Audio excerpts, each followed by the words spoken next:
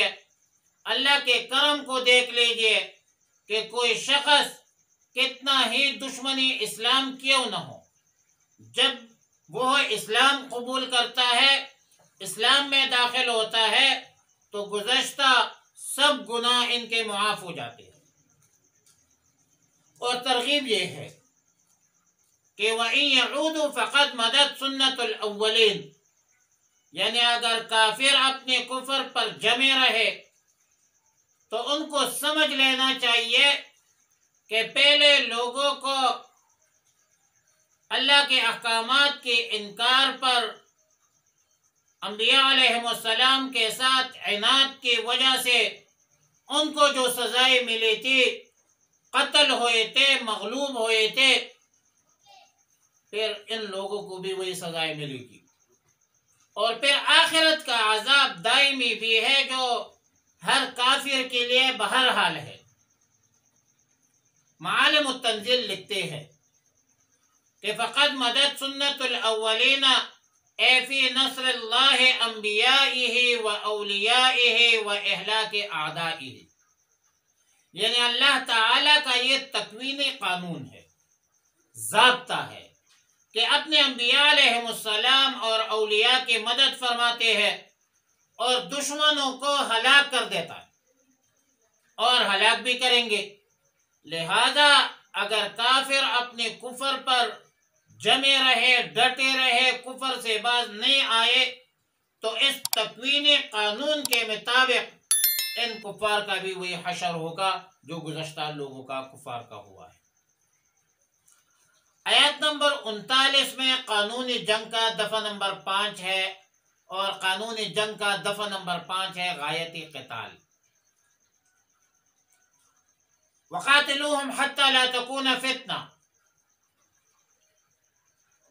وَيَكُونَ الدِّينُ كُلُّهُ لِلَّهِ، دو لفظ آیات میں مذکور ہے، ایک فتنہ ہے اور ایک دین ہے۔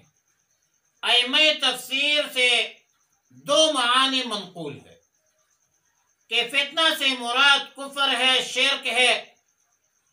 اور دین سے مراد دین اسلام ہے۔ یہ تفسیر سیدنا عبداللہ ابن عباس رضی اللہ تعالی عنہما سے منقول ہے، اور اس تفسیر کے مطابق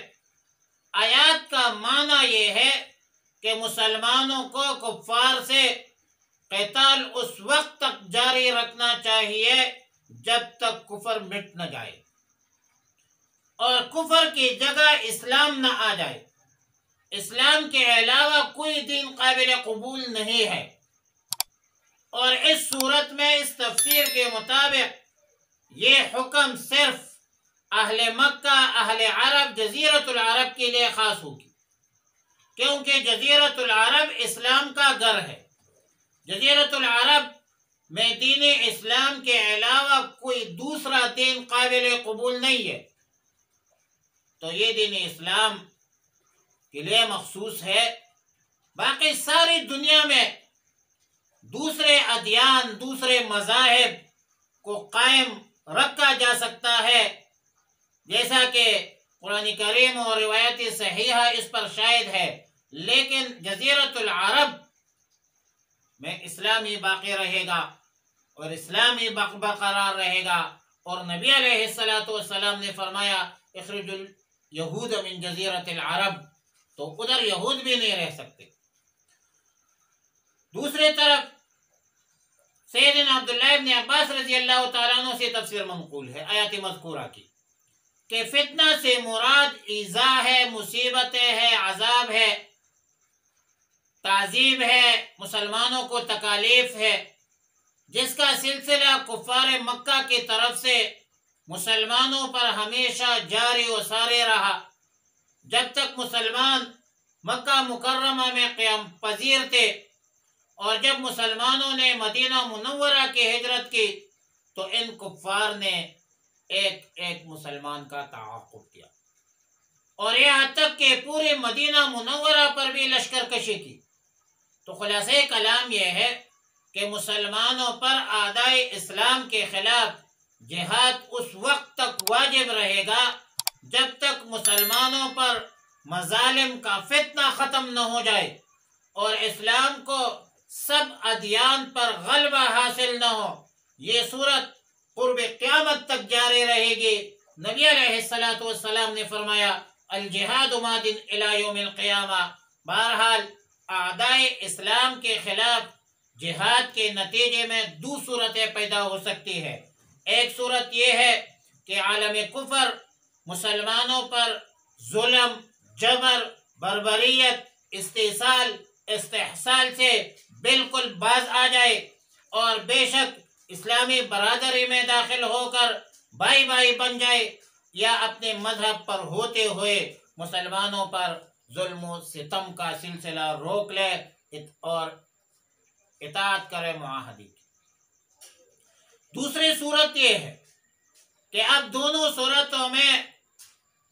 جب وہ دونوں صورتوں کو قبول نہیں کرتے،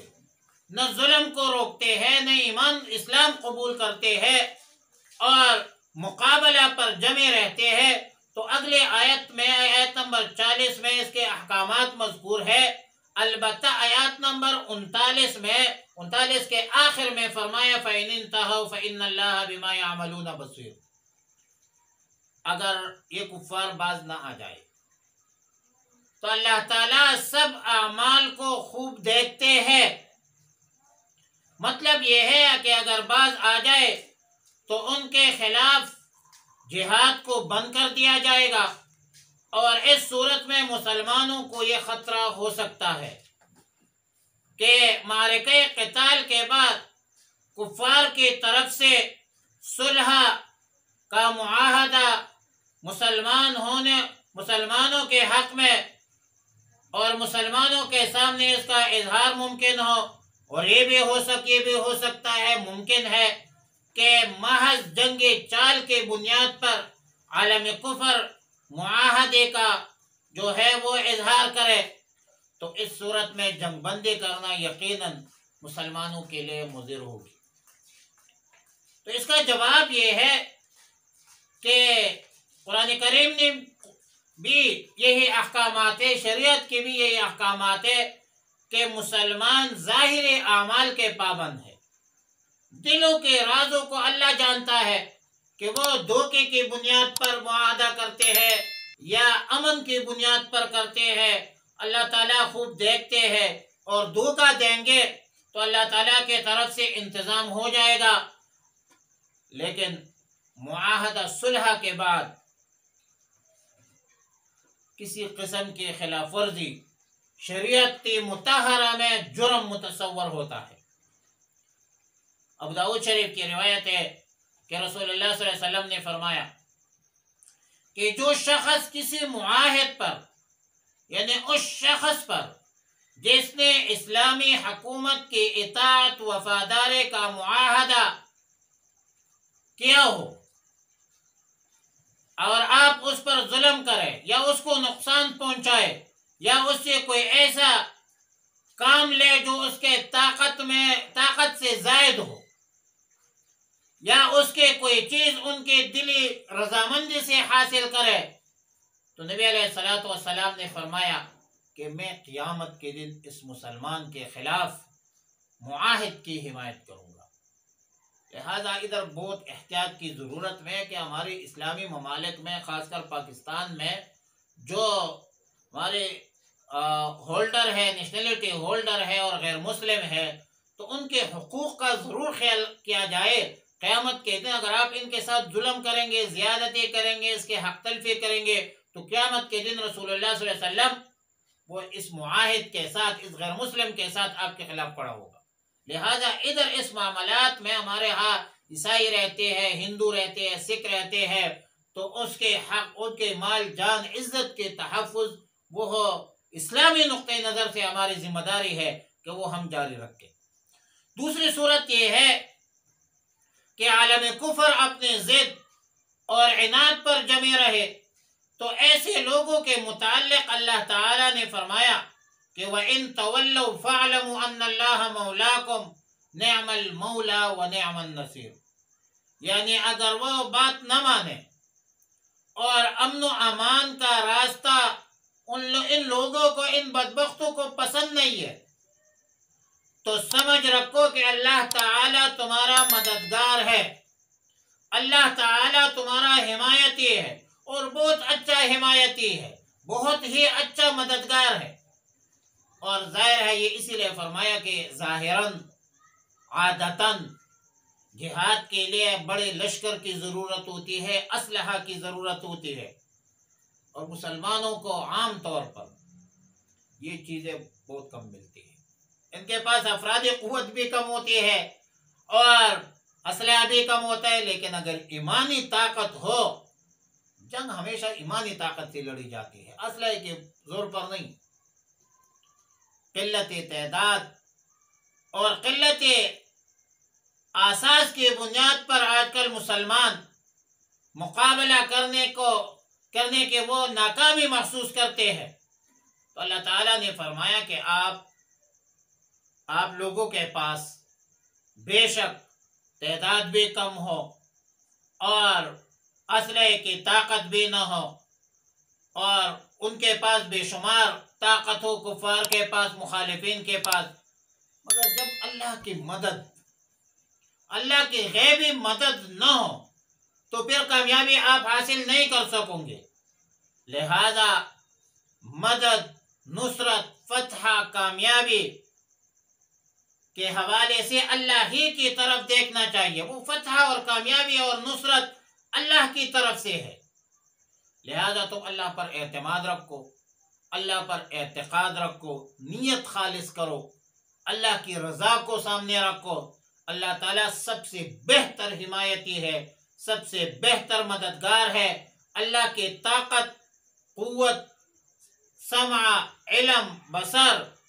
پورے جہان، پورے کائنات عالم کے قوت، طاقت، علم، سمع، بصر کے برابر نہیں ہو سکتے۔ اللہ کا علم، قدرت، سمع بہت زیادہ ہے، تو فتح بھی اللہ کے اختیار میں ہے، نصرت بھی اللہ کے اختیار میں ہے، عزت بھی اللہ کے اختیار میں ہے۔ وآخر دعوایا ان الحمد للہ رب العالمین۔